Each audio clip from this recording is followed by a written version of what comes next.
Fujimoto is cooking. Fujimoto cooked once more. Listen.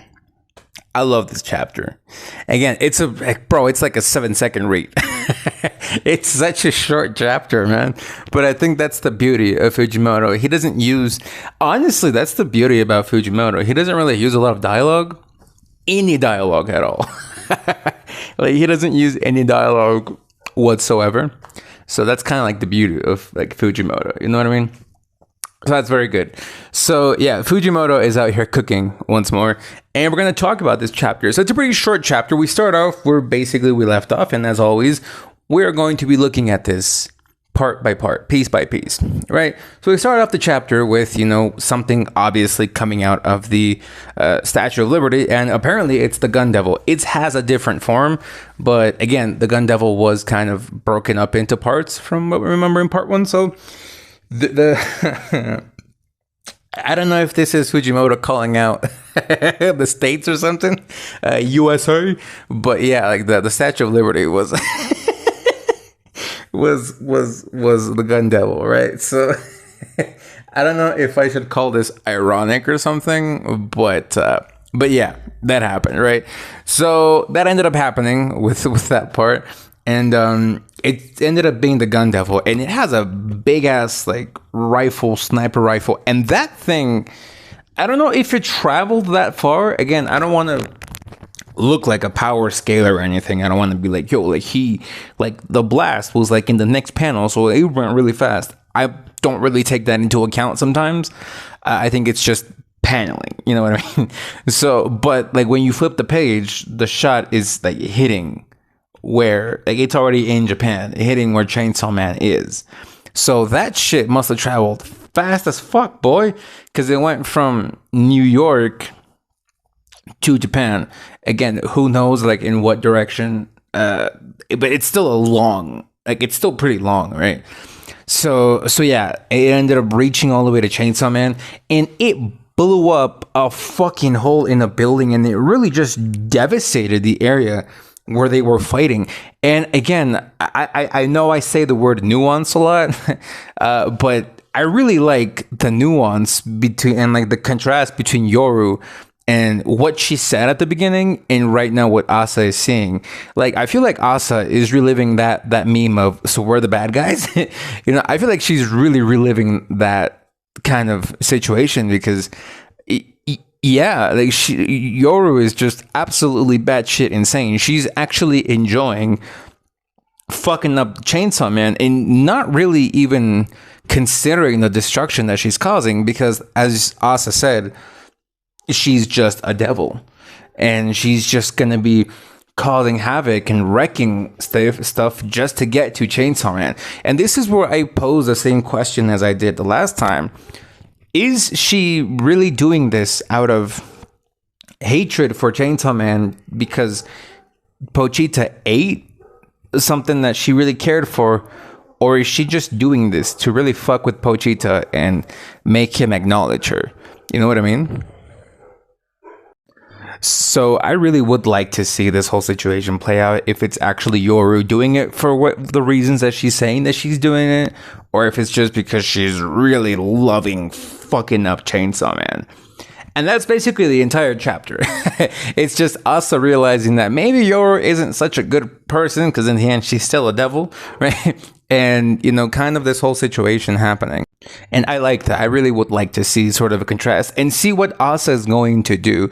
Because here we have, again, another option now. Either Asa takes control and just sabotages Yoru's entire operation now.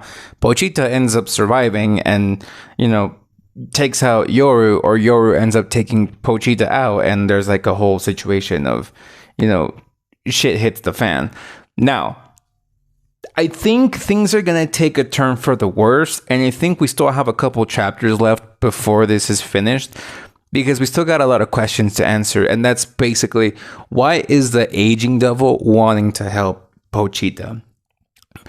So, again, and this is, like, bro, Fujimoto is on a roll. Like, Fujimoto is working his ass off. So in previous chapters, we get the idea that the aging devil will let itself be eaten by Pochita, so long as, the whole sacrifice thing ends up happening in front of a mirror. And then towards the end of this chapter, we see the aging devil giving Pochita blood to drink, and obviously offering itself to Pochita so that he can resurrect, or he can regenerate. But the thing is, if Pochita ends up doing that, then that means that the sacrifice will actually happen. So here's the question. Again, we don't really have a sense of the morality of Pochita. We don't even know if Chainsaw Man, Pochita, has a sense of morality. So we can't really say that Pochita might decide to not eat the aging devil because he doesn't want innocent children to pay the price. Or he doesn't want innocents to pay the price, right? But we don't know if Pochita even has that sense of morality, because as far as we've known, Pochita has just kind of fought either for Denji or because he's in danger. Like, he didn't hurt Kobeni during that time because I imagine Pochita had a memory of Kobeni, right?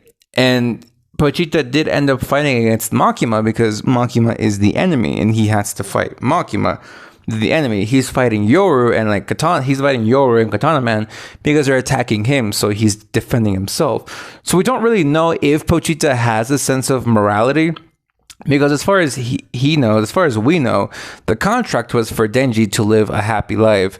So maybe Pochita will take the bait and end up eating the aging devil, and then that will have a bunch of ramifications and a very bitter ending towards part 2, because Pochita will probably, I don't know, there's a possibility that Pochita will eat the aging devil, the contract will be fulfilled, innocents will die, thousands of innocents will die, but Pochita will be able to defeat Yoru.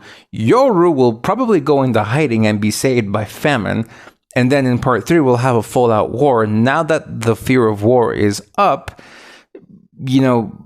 probably the fear of war will go up, and, just, I guess, part 3 will just be dealing with war and just like an apocalypse. Because it's giving me potentially Devilman Crybaby vibes. I've never read the manga, I've only seen the Netflix version, but it's giving me those vibes. So again, it could be a situation like that, because we don't really know if Pochita really has any types of morals or any morality to come off of. So we don't really know that, because there could be another option that Pochita, after Pochita hears what the aging devil says, decides that it's not worth it and is saved, or tries to escape, or maybe is saved by someone else. We don't know, because at this point Pochita could be saved by someone else. Maybe Yoshida knows about the plans that they have, and Yoshida ends up saving Pochita and they go into hiding. But I don't think that's an option. Or maybe Quan Chi decides to come in. We don't know what's going to happen in this situation. It could really go anywhere, because we could theorize, but there are a bunch of different ramifications that could happen from this, and just a bunch of different branches, and we can't really pinpoint where it's gonna go, because it basically all depends on, number one, Pochita's morality, and number two, if Pochita has the power to kill Yoru, or if Yoru ends up killing Pochita. It depends on those 3 different things. And a fourth option, which is a wild card, which is maybe somebody comes in and saves Pochita and takes us towards part 3, because we still have famine and whatever famine wants to do, because famine wants to bring an apocalypse. So it's a very complex thing that we're looking at here. So yeah, you know what I mean? But that's basically all I gotta say. So thank you guys for watching, and give me your opinions, and I'll see you next time, because there are dogs barking and I'm done.